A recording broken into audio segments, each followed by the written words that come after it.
Hello, everybody. We are here. It's the Field of 68 live off-season update. It is Tuesday, May 9th. And God, I've missed these two. I haven't seen Dauster and Jeff Goodman on the same call at the same time in like a month and a half.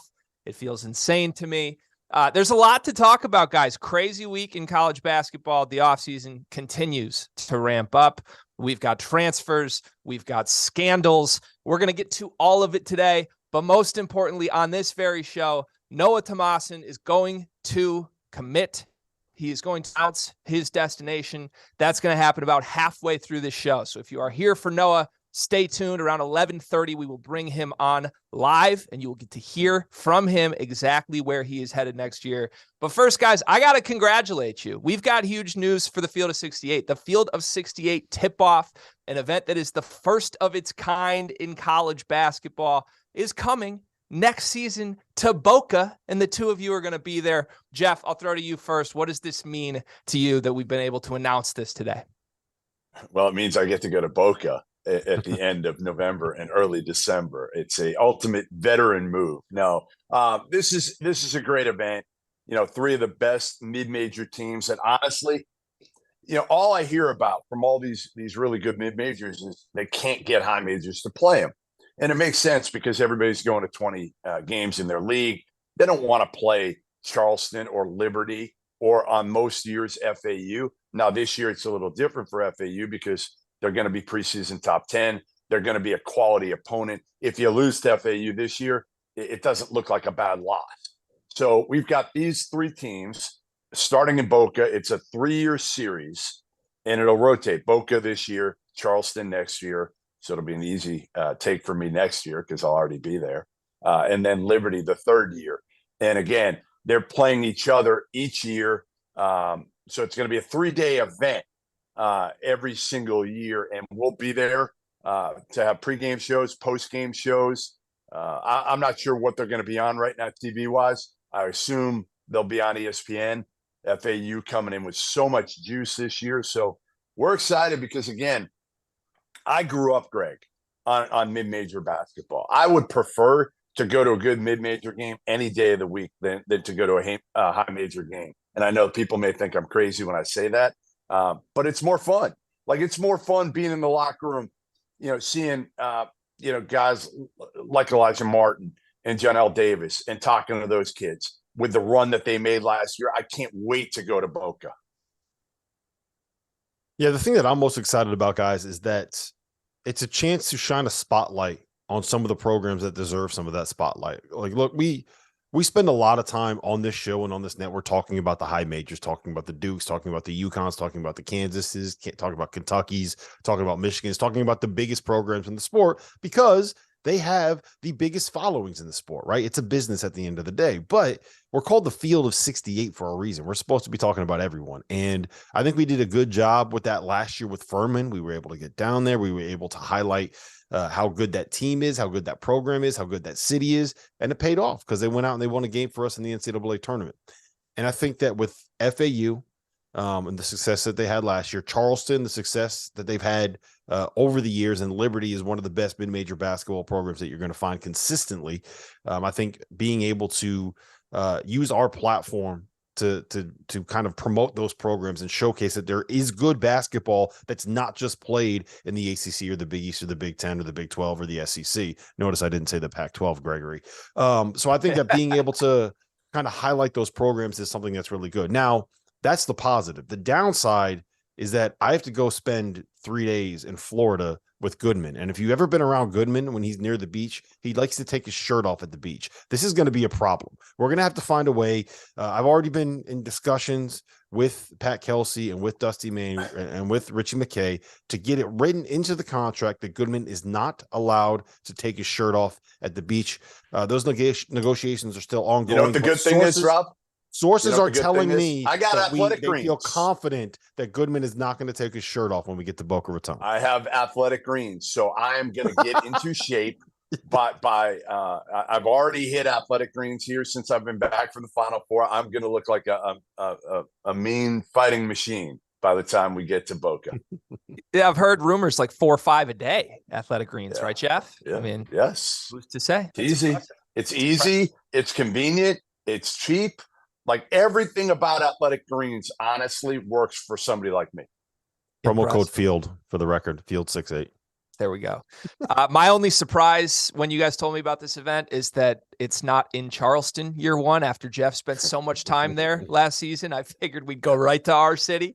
But hey, at least something to look forward to, right? And Boca's not a bad alternative here. In all seriousness, guys, I congratulate you so much on this. I know how big this is for us as the Field of 68 and all the work you guys have put in. Rob, to your point, you guys do a great job. Our whole network does a great job of covering everybody in this sport, even from little projects like our Off the Carousel series, where we highlight new coaching hires, or Courting Cinderella, where we literally talk to every single opponent of every single at-large team in the NCAA tournament last year.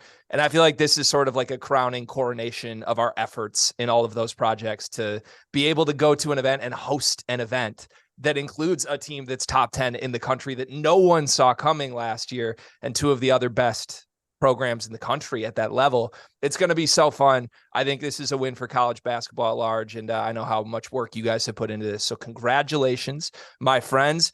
But let's move on, because we have so much to talk to today. And look, the news of the sport yesterday, surprising news out of nowhere, was Bob Huggins, who went on a Cincinnati radio show. He apologized late afternoon after he used an anti-gay slur during an appearance on that show. Look, there's no excuse for what he said. Incredibly stupid would be what I would frame it as. There's just no reason to ever go there. If you listen to the radio show, it had a very weird vibe. I'll just say that. I mean, there are a lot of jokes being thrown around that were off color in general leading up to the slur that Bob Huggins used. Jeff, I know that you were reached out to yesterday after this happened to give an official, I don't know, statement, commentary, whatever you want to call it, on what you think happened here and what should happen to Bob Huggins. What do you think should happen to Coach Huggins? You know, I would like to think that Huggins realized what a poor choice of words that he used in this. And again, it was a radio interview with people that he was obviously familiar with. They were kind of egging him on a little bit. He was telling a story.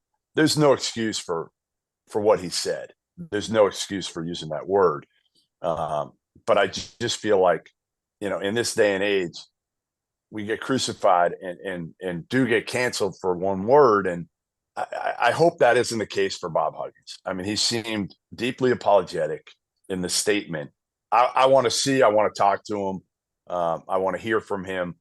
But ultimately, again, for all the good he's done for people in this sport and even out of the sport, for people, when you talk to enough coaches, when you talk to enough players about what this guy has meant to them, you know, I hope he doesn't get fired for this. But again, I think he's going to have to come out and we're going to have to see Bob Huggins. And you know, these statements are hard. Well, I'm going to jump in here for Jeff because Jeff's Wi-Fi is frozen. But look, the issue that I have with the statement that was made is that was very clearly not something that came directly from Huggins, right? That came from a PR person, that came from whatever lawyers that West Virginia has contracted to be able to write that thing out. The question that I have there's two, Greg. The first is that if you go back and you look to, I want to say the fall of 2021, Huggins invited Tom Brennaman into his practice, right? Tom Brennaman, of course, being the radio announcer for the Reds that got caught on a hot mic using a homophobic slur, the same homophobic slur that Bob Huggins used, and he lost his job and lost his career over it. And Huggins should have been, and he is very, very well aware of what happens when you use that word in a public setting when you shouldn't use it. So I don't want to hear any excuses. The apologies kind of when it is a statement that is put out on a graphic on a press release by the program, that rings hollow to me. I need him to get up there on the stage, get asked questions by reporters, and apologize that way. That way, I want to see that from him before I say it. The other part of it is that if you are, for any public company, right, any company, period, if you are the biggest public-facing employee and you use that word in a public setting like that, where are you going to survive that? Right? I don't know where you do. So I think this is going to put West Virginia to the test to see how much Huggins really means to that program, really means to that team, because I think that there is a very real argument to make that they should that he should be fired. Personally, I don't know. I think that it is something where it's very difficult for me to make the argument that he should keep his job. I think that's the way that I would phrase it. I don't envy the person that has to make that decision, for someone that is now a Hall of Famer, for someone that is one of the icons of the sport. But at the end of the day, he went on a public radio show and twice said one of the words that you absolutely cannot say as a public facing employee. There's no excuse. I don't know how you walk this thing back. I don't think that you can. And if he ends up losing his job, I don't think that he has anyone to blame but himself. Yeah, to your point on Tom Brennaman, he did lose his job after his incident occurred. Again, he was a Cincinnati host, right? Or a play-by-play for Cincinnati. So similar spot to where this radio show occurred. Does tenure matter here? I mean, it shouldn't, I think, right? Like if Bob Huggins wasn't Bob Huggins, I think he's probably gone. But the elephant in the room is he's Bob Huggins. He's a legend in this game. He's been here for forever. It's a much more difficult decision to fire Bob Huggins when he says this than like some fifth-year head coach who has no history as a potential Hall of Famer in college basketball, right? Yeah, but the other part of the flip side of that is he's a guy who has how many years left in his coaching career, who has been to how many NCAA tournaments in the last 5 years? I think he has one NCAA tournament win since 2018. So it's not like you're firing a guy that would be at the peak of his powers, right? And it saddens me that if this is the end of Huggins' career, that this is the way that it ends, that this is what people will remember him for, right? As opposed to being the guy who, if you go talk to any player that's played for him, like they will literally run through a wall for that dude, right? Even if it's not someone that has the same political leanings as them. He coaches people hard. You know what the cliche is: you coach hard, you love harder, right? That's the only way that you're able to get guys to play for you. And I know guys that have played for him, and I know what they think about him as a human being. So I do think that it would be a sad thing if this is the way that his career ends. But again, like he said, one of the things that you absolutely cannot say, point blank period. He said one of the words that you absolutely cannot say. And I just, if this is the way that it ends, I don't think that there's anybody that can sit here and say that he should not have lost his job over this. So it's sad. It sucks. And I hate that this is what we have to talk about in the offseason. I hate that these are the conversations, right? But it's very difficult for me to sit here and put together an argument that says that he should keep his job for any reason beyond the fact that he is Bob Huggins, right? Yeah. As difficult as it is for us to make the argument that he should keep his job, it's also incredibly easy to just not say what he said. Like, this is one of the things that always comes back to me whenever there's controversy or a mistake made at a high level from a public facing figure, is like, it's incredibly easy to just not do whatever these scandals often are.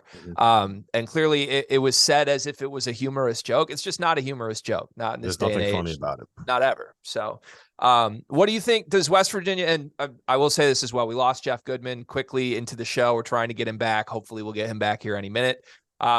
Is there a timeline you expect a firm answer from West Virginia on this, Rob? I think they need to take their time on it. If you're going to make a decision this big, I think you need to take your time on it. But at the same time, I do think that the longer that this plays out, the more likely it is that he will keep his job, because the public furor will kind of die away. So it's man, it sucks. Goodman, you are now back. Let's wrap it up. Give me 1 more minute. Finish your thought on Huggins, and then let's move on. Yeah, I mean, listen, like I was saying, is Comcast was so kind to take care of me here. I think West Virginia right now, from talking to people close to the situation, obviously they're looking into it. They're going to talk to him. It's obviously above the new athletic director's head. This goes to the presidential level at West Virginia. I think it's ultimately going to come down to some of the perception around there and some of the reaction. and obviously how Hugs is able to communicate how contrite he is after the comments he made. But I expect something Goodman, I here. said while you were gone, the one thing I said is that he needs to get up on a podium and answer to this and be apologetic in person. Sure. You can't hide behind a statement written by a lawyer and a PR. When you say something like that and you offend a lot of people with that word, you have to get up and you have to. We need to see you apologetic and understanding that you made a pretty massive mistake. No doubt about it. No doubt about it. And I think he knows he screwed up, obviously, at this point. And the question is, are they okay with it going forward? Because, here's one thing I'll say is a lot of the words, and I'm not excusing Hugs in any way, but a lot of the words, some of the words that are not acceptable now, and I'm a little bit older than you guys, were acceptable even when I was growing up. And again, Hugs should know better. Obviously, you should never use that word now or 30 years ago. But it was accepted at one point, is all I'm saying. And that's the part right now that I think we've got to understand is that some of the verbiage, this word shouldn't have been in anybody's vocabulary. And Hugs admitted that he screwed up here. But some of the verbiage that is used or was used years ago that's not now. Listen, some of these guys are older. They're older.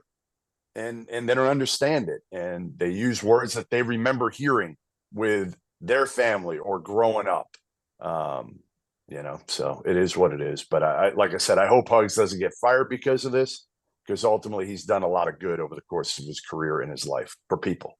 Yeah, last thing I want to say before we move on is that I understand he comes from a different generation. I don't accept that as an excuse for in this instance. So that's fair. That's fair. I agree. Yeah. Truth is, the sport of college basketball has changed immensely in 30 years. So has the world. You can't build a team the same way you would have 30 years ago. You can't do many things you did 30 years ago or say many things you did. All right. Final one word answer from both of you on this. Then we'll move to the next topic. Is Bob Huggins the coach at West Virginia game 1 of this season? Yes or no? I say no. I say he's suspended at the very least. Yeah. At the very least, he's not coaching the opener. Yeah, Rob? He's not coaching game 1. I think that I would say that it's a legitimate 50-50 coin flip as to whether or not he will still be employed by the university at that point. Okay. All right. Unfortunately, this is not the only scandal in college sports that we need to talk about today. Betting has sort of ravaged college sports in general in the last week. If you have not heard, Alabama baseball has an ongoing investigation. They have fired their head coach, Brad Bohannon, for his involvement in sizable wagers. He scratched a starting pitcher, brought in a reliever last minute. They got swept by their rival LSU, and somebody was making money off it, and Brad Bohannon knew that. That's an ongoing investigation, but that moved very quickly in less than 7 days from when the games occurred to Brad Bohannon's no longer the coach. Well, yesterday it breaks that 111 total individuals, including athletes from Iowa and Iowa State, baseball, football, basketball, track and field, a bunch of sports at these two schools, are involved in another investigation for their betting on their sports. This is insane. It's probably not going to be the last we hear of an incident like this. And the truth is, this is very unregulated right now. All of this is handled on a state-by-state basis where gaming commissions have to look into this, investigate, report findings, and then the universities have to deal with whatever the results are. Rob, what do you make of all of this? First and foremost, I think the fact that it is now regulated and it is something that is monitored by organizations outside of just Vegas and outside of just your neighborhood bookie is the reason why things like this get picked up. We'll get into the Alabama coach in a second, because that's actually like one of the funniest and dumbest things I've ever heard in my entire life. As far as the Iowa players are concerned, Brett McMurphy today of the Action Network had a report that said that there was zero evidence of suspicious wagering activity or match fixing involving any Iowa or Iowa State sporting event, which to me says that some of these kids bet on something, right? An Iowa track and field athlete bet on an NFL game. a basketball player Come on. bet on a baseball, like a pro baseball game, which like I don't care that much about. You don't have to worry about these kids getting into debt when you have to load something on Bet Rivers. You're not doing it on credit. Bet Rivers is not coming to break your legs if you can't pay, because you have to get the money there up front. You're not betting on credit there. So I think at some point, and Jeff, I want your response to this in a second. At some point, we have to come to the acceptance that as long as you're not betting on your school or your sport, you probably got to let these kids, like, if a college basketball player wants to bet on an NFL game, like, are we really going to sit here and focus on that? Do we really want to turn those situations into scandals? It's just going to be a Pandora's box. It's going to be a nightmare to deal with. As far as the Alabama coaches, like, I think that the way that this is currently set up with legal gambling is why things like this ended up getting caught. So this is what happened.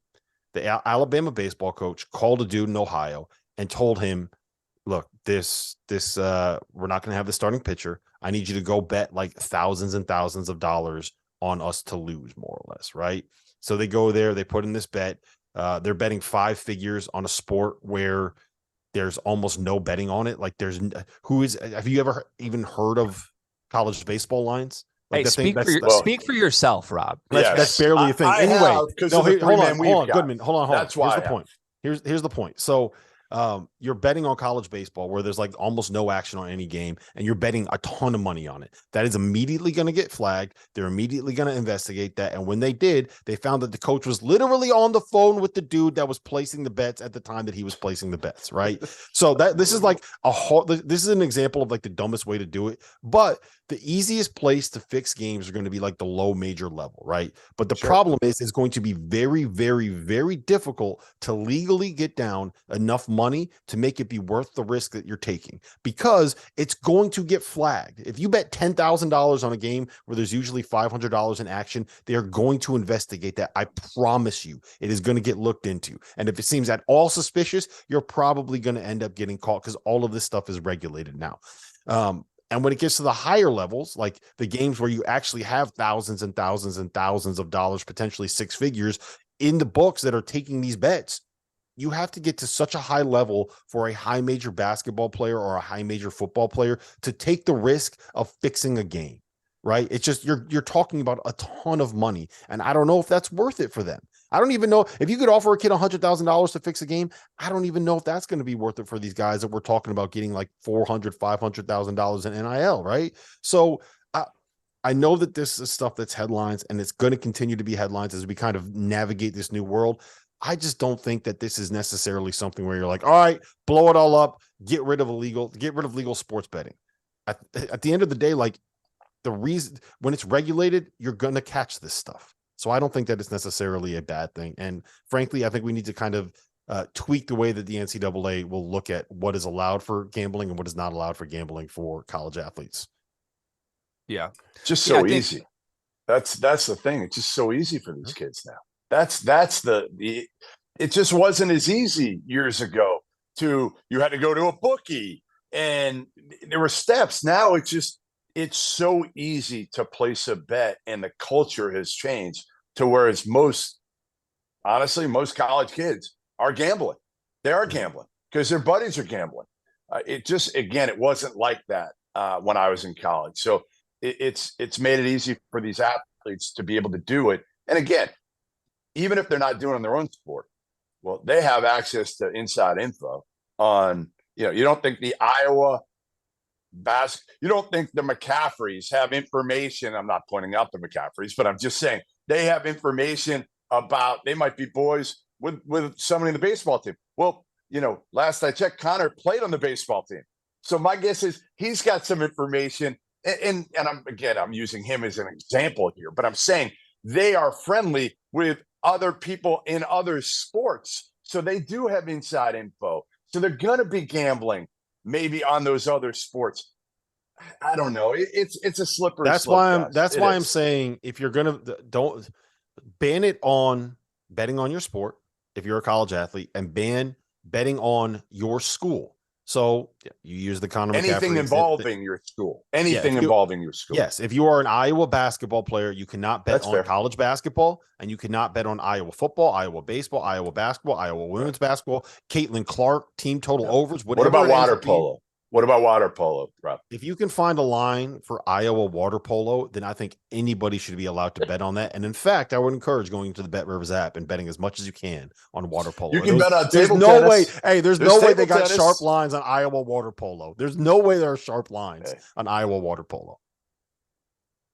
There's just a lot of gray area here is the truth. And I think this is going to be a very long ongoing thing, because we're going to hear more and more situations like this pop up. And it's all going to be different. Every single one on a case-by-case basis is going to have different characteristics to it, different numbers to it, different situations. But I don't think a realistic solution is what you just laid out. That would be ideal from a bettor's perspective, right? Because betting's still going to happen.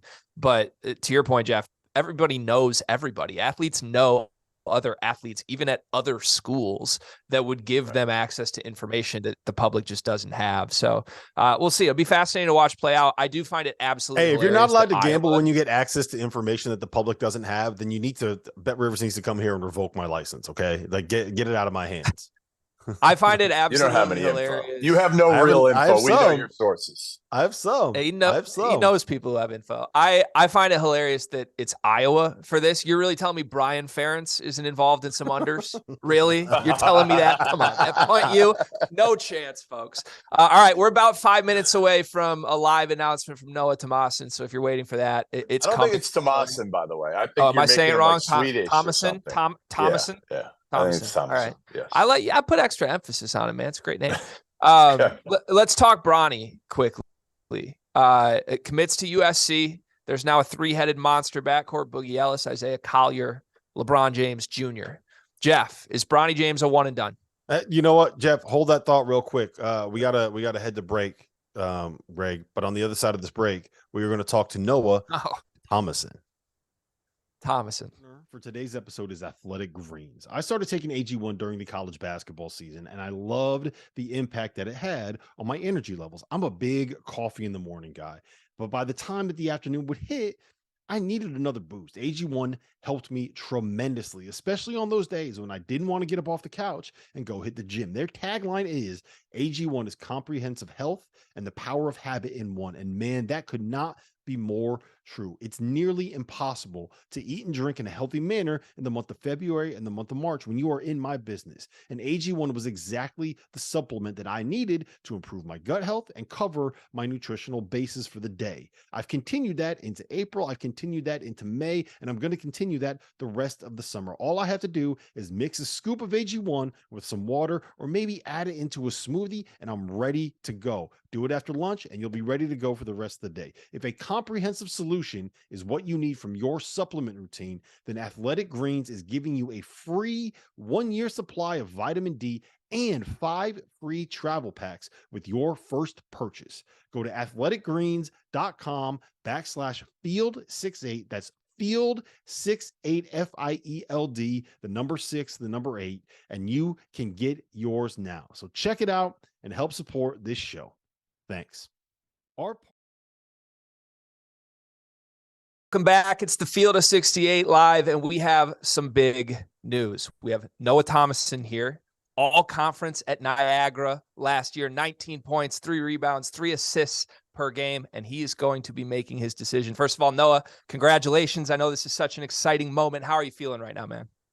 I'm good, man. I'm fired up. Kind of ready to get this out to the world so I can, start my next chapter, man, and get ready to work. This is pretty cool because of your story, Noah. Your backstory is pretty incredible.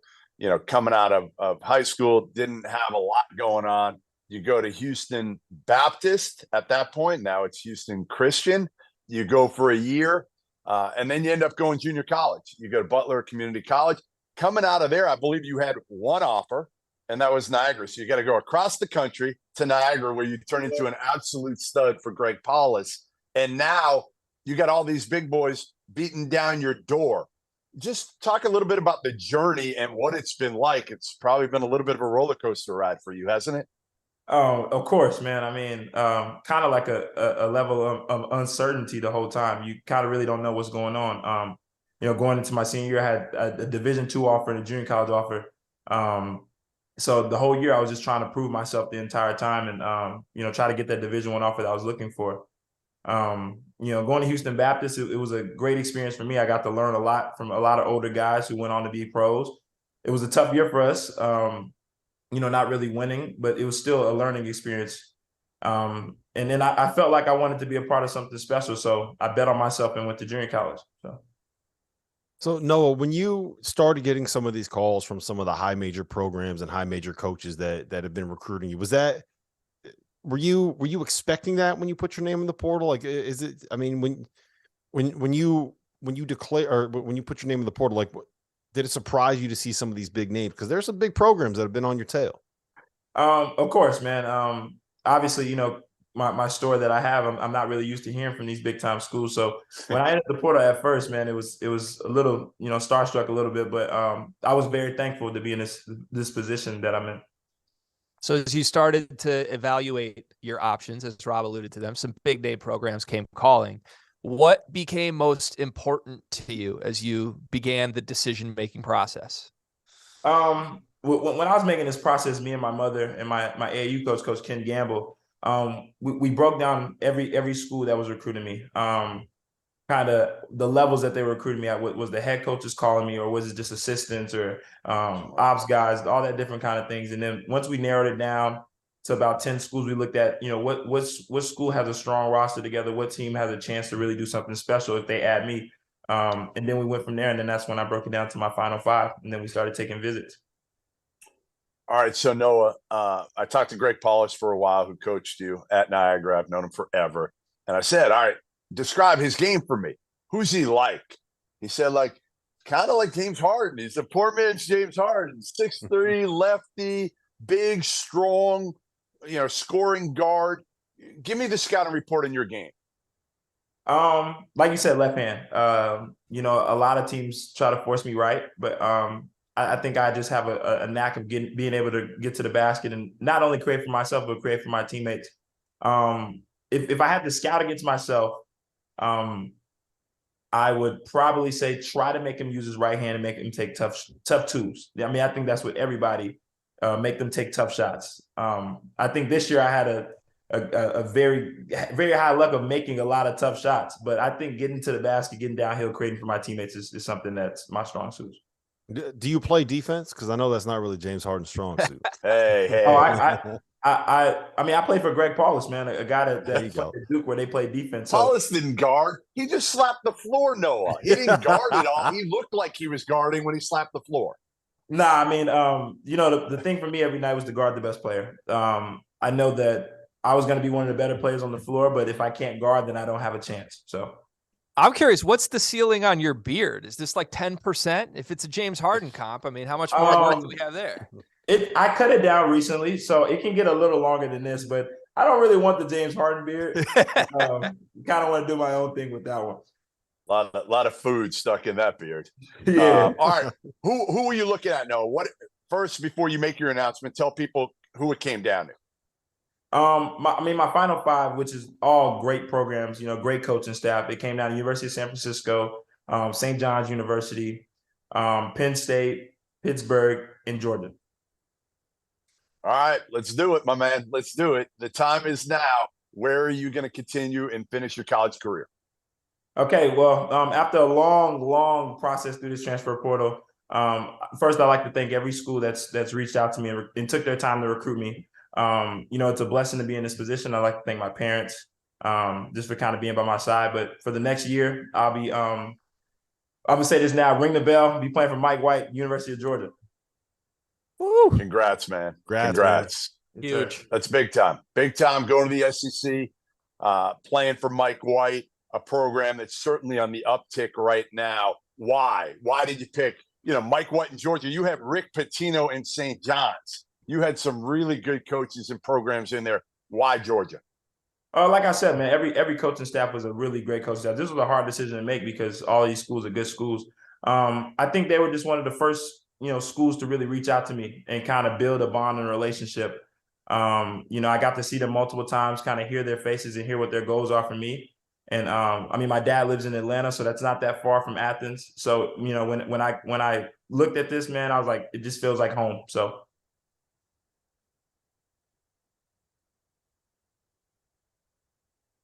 No, you talked about this. You talked about this roster before you made your announcement, right? You said you were looking at rosters. Who are you excited to play with on this Georgia team next year? I mean, Justin Hill's my guy. You know, I've been knowing him since we were 8 or 9 years old. We played AAU together in the 7th grade with Gulf Coast Blue Chips. So that was somebody that, you know, a chance to play with him again would be cool. And I have another funny story.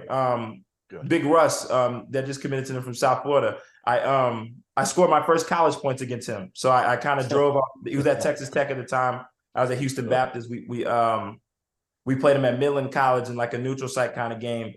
And I got in with about 2 minutes to go, and they in Texas Tech they can really guard. And he fouled me. I got to the free throw line. I made both free throws. So that's kind of an interesting story too.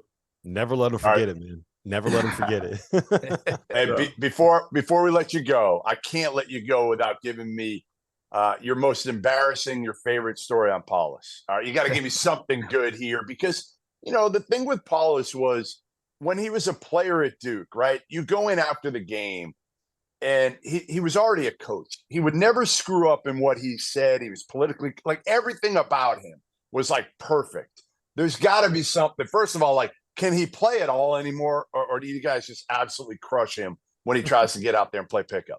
Oh, well, I know he's going to try to tell you that he doesn't play anymore, but he's not telling the truth. He gets out there and plays, man. He'll throw a no-look pass, and then he'll tell our big man, like, you better have your hands ready when you're playing with me. So I'll tell you the funniest story. When we were in practice, we were prepping for Canisius, and he checks the ball up to me, and I have my hand down. He just walks in and shoots like an NBA three-pointer. And then after that, I was like, nah, man, you're not scoring no more for the rest of the day. But I think with him, the biggest thing was just learning from a point guard. He taught me a lot of things in my 2 years here, how to run a team, you know, how to get certain guys to kind of buy into what you want to do. You can't yell at everybody. You kind of got to put your arm around them. He was great at doing that with me. So I took a lot from Coach Paulus, man. Shout out to him. Yeah, great human being. He says the same about you. Couldn't stop raving when he was talking, not only about you as a player and what you did for that Niagara program, but also as a person and what Mike White and the Georgia Bulldogs are going to get next year. So, Noah, congrats, my man. Good luck next season in Athens, and we'll talk to you soon. All right, for sure. Thank you, guys. Congrats, Noah. All right. That was Noah Thomasson, Niagara to Georgia. Huge get for Mike White. It'll be very exciting to watch him in the SEC. The James Harden comp too, man. I love that. I mean, listen, that's a huge ad. That's a huge ad. All right. I teased this before the show, or before the announcement. Bronny, USC. Isaiah Collier, Boogie Ellis, Bronny all in one backcourt. Jeff, I posed the question to you, so I'm coming right back to you. Is Bronny James good enough to be a one and done? And whether or not he's good enough, is he a one and done? Right. If his name wasn't Bronny James, he's not a one and done. But because he's the son of LeBron, he will be a one and done. And I don't like it. I don't like it. I don't enjoy what LeBron is doing with Bronny here, putting the pressure on him. I hope that's not what he's doing, but he has made it no secret he wants to play with his son, which I get. I understand that. I applaud that. I love their relationship. I love how involved LeBron is in watching, Bronny play over the years. I've seen him several times. Love it. But again, don't put pressure on this kid that I don't think is really ready to be one and done. He's going to be their third perimeter player. Boogie Ellis is a fifth-year kid. Isaiah Collier might be the number one player in the country and an elite electric point guard. I love Bronny as a player. I think he's going to be, like, if you said to me, hey, in 3 years, maybe he could be a lottery pick. If his name wasn't Bronny James, I would say, okay, yeah, I'm buying that. He knows how to play, does everything well, nothing exceptional. He's not LeBron James or anything close to it, but he's a really good player who's gotten better and better and better every time I've seen him. Yeah, I'm going to be very interested to see what role he plays for USC. I think the combination of having two guys that are kind of pure point guards that are also kind of smaller guards in the backcourt in front of him, will mean that he's kind of in a role where he's playing off the ball. There's not a lot of pressure on him, like a 3-and-D kind of a guy. But he's also 6'3", 190, right? Like, we're not talking about a 6'7" dude. We're talking about a 6'3" dude. And that kind of limits what you can be at the NBA level, right? I think he's going to be a fantastic college basketball player and a guy that helps you win basketball games. Like, that's the biggest will thing. he ever be fantastic, Rob? Because in order to be fantastic, he's probably got to stay more than a year. I think he'll be, I mean, I think you think he's going to be fantastic as a freshman? I think he's going to be very, very good in his role. I don't think he's going to be an All-American. Okay, if I ask you now, how many minutes is he going to play, and what's his production going to be like at the end of his freshman year? Go ahead. 22 to 25 minutes. I think that he will average like 9 to 11 points, couple rebounds, couple assists, shoot it like 38% from three. I think that if he has a year that's kind of on par with what Amari Bailey had this season at UCLA, I would call that a successful season for Bronny. Amari Bailey is going to be a one and done. He's going to be a top 40 pick. If that happens with Bronny, I would not be shocked. I don't think this kid's going to be a lottery top pick. 40 pick. Bronny will be a top. See, my take on this is, and I know I'm spinning it forward here, but if I'm an NBA franchise, am I really taking Bronny James in the lottery? I say no way in hell. No way in hell would I. But here's what's going to happen. Maybe. He's not going to be a first round pick, and he's going to end up not getting picked by someone in the second round. But he could be a first round pick. But who's going to take him in the first round? Somebody that wants LeBron James. Right. Like, come on, fellas. Yes. Maybe. If you're San Antonio and you have a second first round pick, like 28, why wouldn't you take Bronny James? Yeah. I mean, I'm all in for that. I'm not all in for taking, a lottery pick on Bronny James. I'll take him in the late 20s.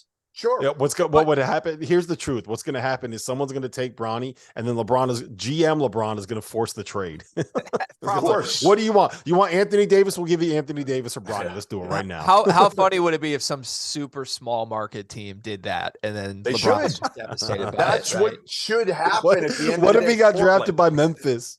Oh my god! Oh my god, that'd be so good. So, all right, final question on Bronny and USC, because I actually love Bronny the player. You can say whatever you want about where he should be rated, the connection. I do too. All that. But is this the best backcourt in the country in college basketball next season? No, because I'm most curious how he fits in with Collier and with Boogie Ellis, right? Because that alone is a top 5 backcourt in the country. Now you add a third guard to it who can do a lot of things. Well, if Collier can shoot, that's going to be the key for him. I'll take the two-headed monster of Tyrese Hunter and Max Abmas over probably. Again, they're freshmen. Collier's a freshman. Bronny doesn't play like a freshman.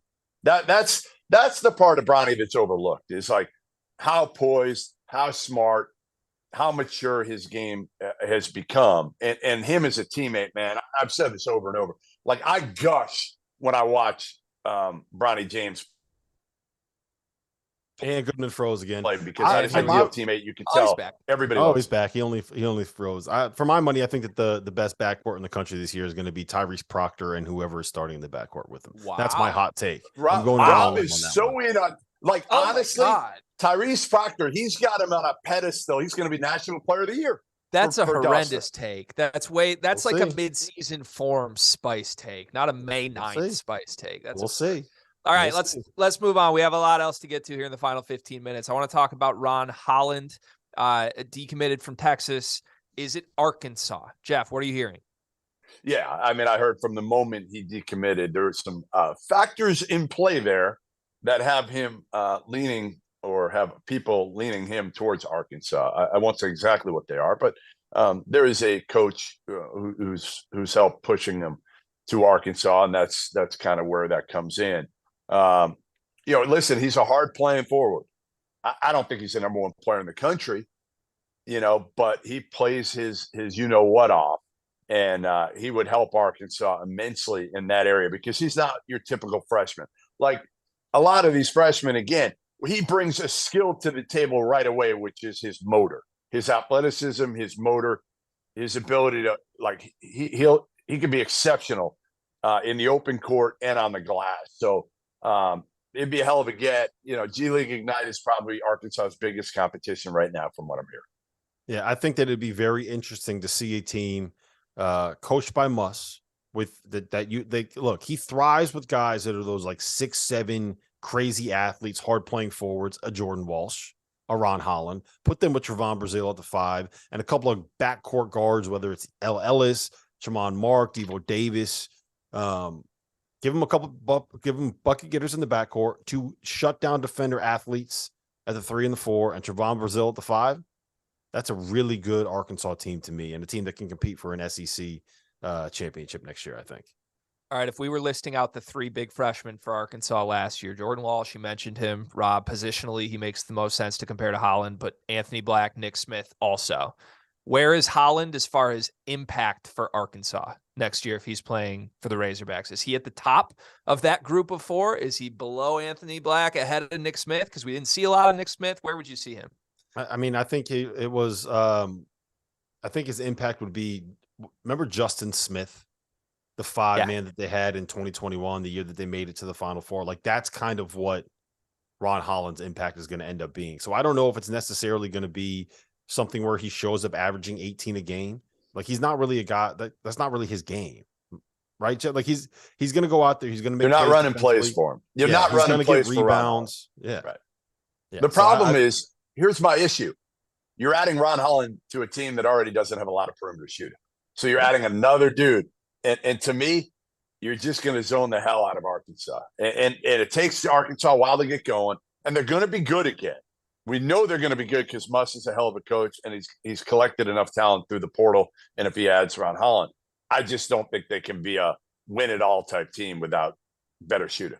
Yeah, just remember, Jeff, if they get Ron Holland, he has until February to figure out how to shoot. That's 9 months, because the season in Arkansas, the season doesn't start in November in Fayetteville. The season starts in February. That's so true. Extremely true. I hope Muss is working on his pecs for his next shirtless appearance next season. We'll see if Holland comes. He will certainly need to. Let's talk Mackenzie Mgbako. Requested his release after Filipowski announced his return to Duke. It's been pretty quiet ever since. Jeff, what are you hearing there?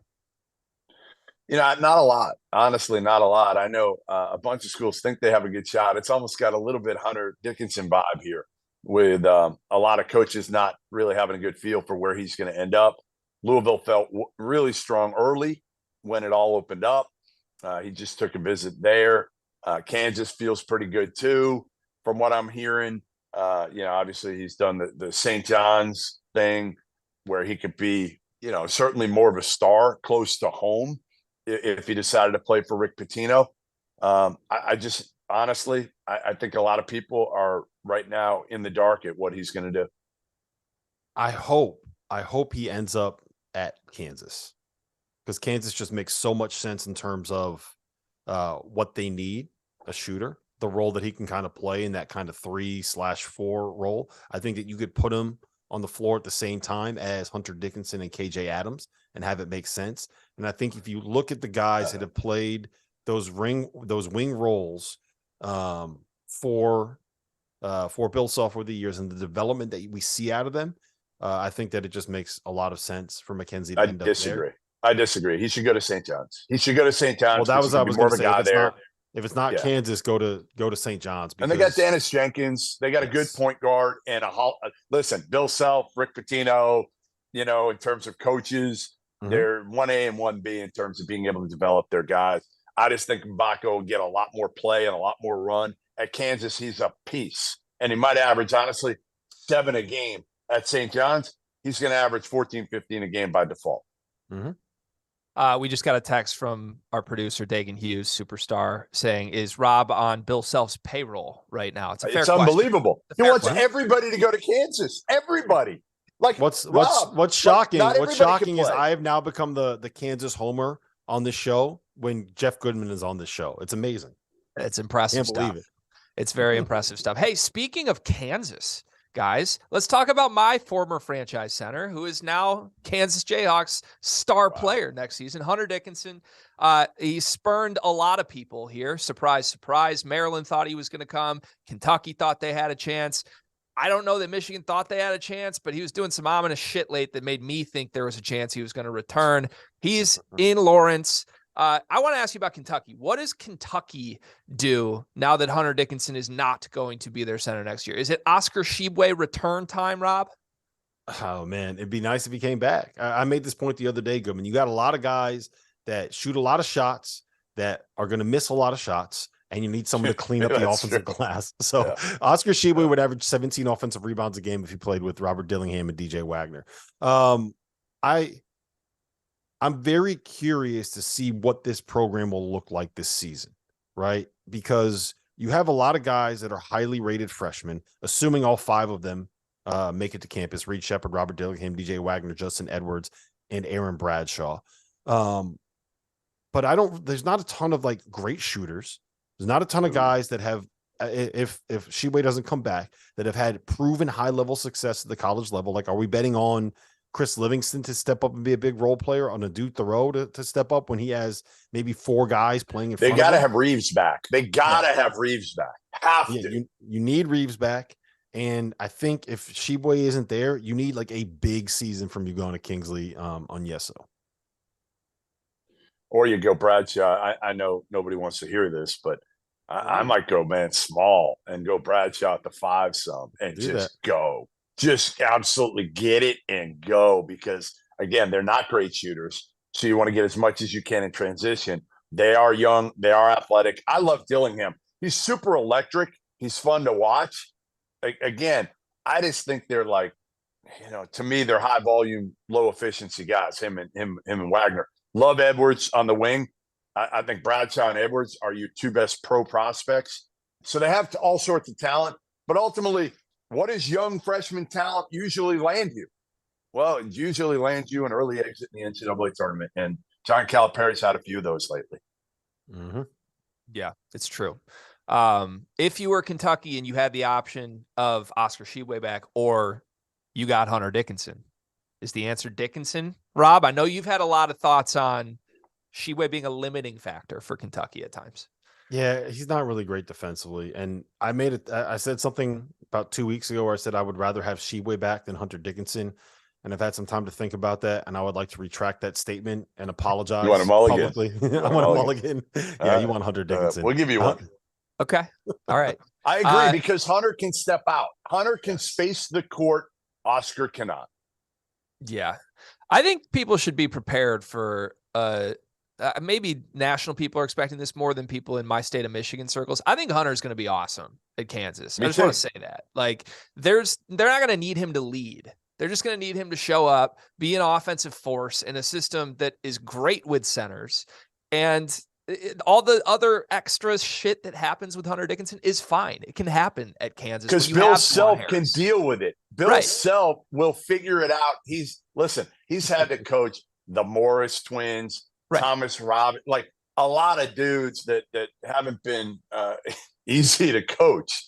He'll be able to. If you want to talk about stuff going on around the program, they've literally spent the last 6 years dealing with this investigation into Adidas and investigation into the FBI stuff. Which, hey guys, might be ending soon. By the way, I'm hearing we are coming close to the conclusion of the Kansas situation, according to my sources. As soon as we get past the stupid FDI investigation, the biggest waste of time.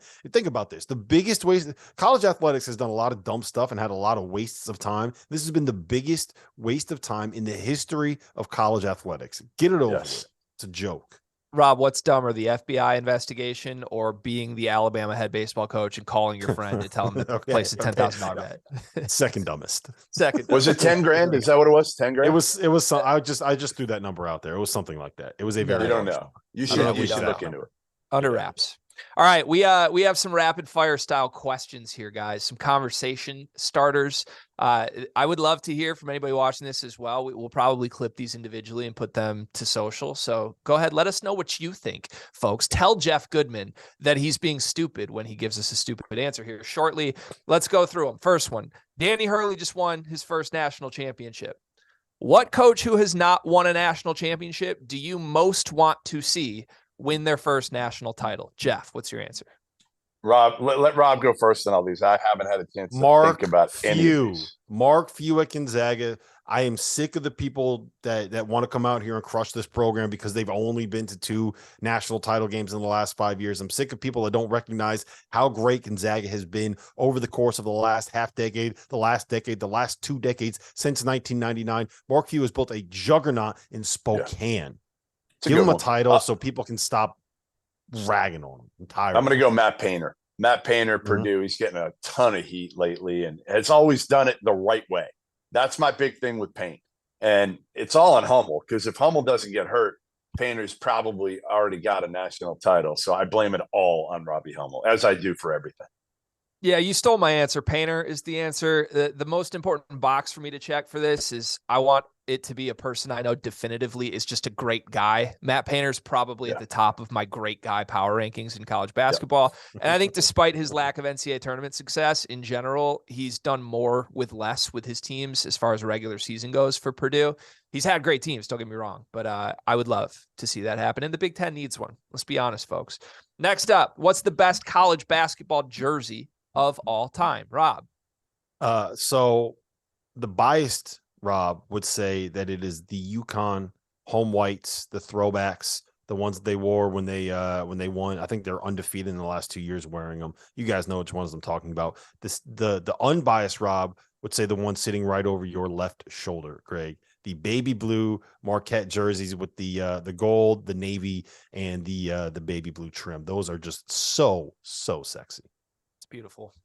Jeff? I don't care. Arizona's national title year in '97. I don't give a shit. This is why we can't allow him on this, Greg. You go ahead. Let's move on. So I have a hard time separating it because I associate, like, I'm a jersey connoisseur, clearly. I associate a best jersey with like a player that wore said jersey. Like, I've got a Carmelo Syracuse back here. You can probably see a little bit. That's only cool because it was Carmelo Anthony wearing it, right? Like, you put somebody else in that jersey, I don't care as much. I am biased towards baby blue in general. Marquette's a great one. I put UCLA's just classic baby blues up there with the yellow. Carolina, you could throw in there maybe a little blood stain. Tyler Hansbrough, nose dripping. That could be a good one.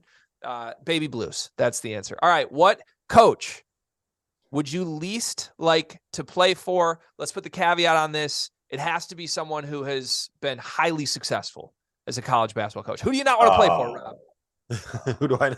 I'll tell you this. I would not want to play for Frank Martin because I do not have the ability to defend the way that he would require, and all I would do is just get yelled at non-stop over and over and over again. I would not enjoy playing for Frank Martin. I would want my son to play for him, get a little bit of discipline in that kid, but yeah, I can't. I'm not playing for Frank Martin. Jeff. I mean, all right, so it's easy for me, but again, you're going to say this guy shouldn't be eligible. All right. But for me, it's Bully Clyde Gillespie. I mean, nobody should have to play for him. Nobody, because he shouldn't be coaching anybody anymore. But he was at Kentucky. He was at Texas A&M. Just a bad dude. Just a bad dude, period. Like, I wouldn't wish my worst enemy to have to play for Bully Clyde Gillespie. So okay, that's my answer. Can I just say one thing? Yes. I thought we were going to have fun with this, and you just made me say Frank Martin when you said Bully Clyde. Frank, I'm sorry. I love you, man. Yeah, this is enjoyable for me to watch you guys squirm with this. I'll go biased answer here. I don't want to play for Tom Izzo. I don't want to get yelled at. I don't want to get my jersey tugged. I don't care about the whole player relationship shit. I don't want it. And I know I'm not getting paid if I'm a Tom Izzo player. I have another one. I want all that stuff. I have another one. If we're going to go lighthearted, I don't want to play for John Shire. I mean, come on. I knew the kid was when he was 15 years old. I am not listening to anything John Shire tells me. So I no chance I'm playing for Shire. Okay. All right. Next up, which NBA star has been the biggest surprise to you that they have become a star based on what we saw in college? Rob, who you got? To me, this one's easy. It's Devin Booker. I made the argument the other day. What? I made the argument the other day that I think he is the best shooting guard in college basketball. And after seeing him the way that he played in college, like he was kind of a spot up shooter that was hidden a little bit on a team where he came off the bench. And I think right now with what he does in ball screens, with how lethal he is in the pull-up mid-range game, with how good of a passer he has developed into, I don't think anybody's playing better than him in the playoffs. Right now, he has been absolutely fantastic. And two, what he's developed into, like I think you can make an argument he's a top 5 player in the NBA playoffs right now. He is an absolute killer. I didn't see him getting to this level. No, maybe ever. I don't know that anyone's been go more Greg. impressive Go ever. Greg while I think about this one. My answer is Jalen Brunson, and I don't know if he fits the qualification for star maybe, but right now he's one of the best players in the NBA. He was the 33rd pick in the draft. That's no disrespect. We ranked him number 1 best college player in the last 20 years when we did that last offseason, but I did not expect small point guard winner to translate to the NBA and be like a first option on a playoff team. Crazy to me. I mean, like the most obvious answer is Steph, isn't it? I mean, we all had questions about him. Maybe we forget, but I didn't think he could guard. I wasn't sure if he could play the point. I know he made that great, unbelievable Cinderella run when he was at Davidson, but that didn't mean he was going to be, never mind, one of the top 10 players of all time, even an all-star in the NBA. An all-star, most people thought like he was never going to be. So I would say the easy answer there is Steph Curry. Yeah, shout out Dave Kahn, Ricky Rubio, Johnny Flynn instead of Steph Curry. Good call. Good call, David. All right. That's why no sports writer will ever be an NBA GM again. David Kahn ruined it for all of us. Yeah, tough look there. All right, gentlemen, this was a blast. We got through a lot today. I appreciate it. Thanks, everybody, for listening.